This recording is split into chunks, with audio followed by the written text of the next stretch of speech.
Excel performs mathematical operations in a specific order. Let's see what this order is. What we're going to explain are the basic operations only: multiplication, division, addition, and subtraction.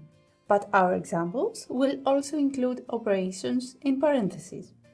The order of performing operations is as follows.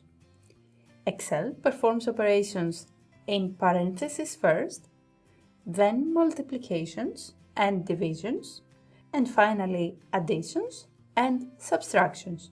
Let's see the first example. According to what we have said, Excel will execute the operation in parentheses first. 4 plus 8, and then it will perform the division. So the result will be like this. 4 plus 8 equals 12, divided by 2, which equals 6. In the second example, however, Excel will perform the division of 8 by 2 first, and then the addition. So the operation will be 4 plus 8 by 2, which equals 4. And the final result will be 8.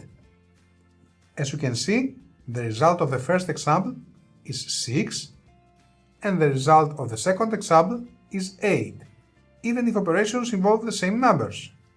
The only difference is the parentheses. Let's see another example. We'll have to calculate the average of numbers 4, 2, and 6. The correct way is the first one. Calculating the addition of the three numbers first, and then dividing the result by 3. So, 4 plus 2 equals 6, plus 6 equals 12, divided by 3 equals 4.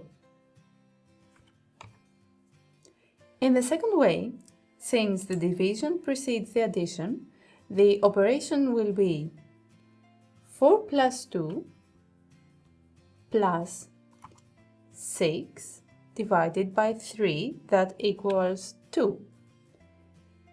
So the result will be 8. So keep in mind the order of the operations in Excel if you want to have the correct results. The order of operations is more of a math lesson than it is an Excel lesson, but is the source of many miscalculations in Excel.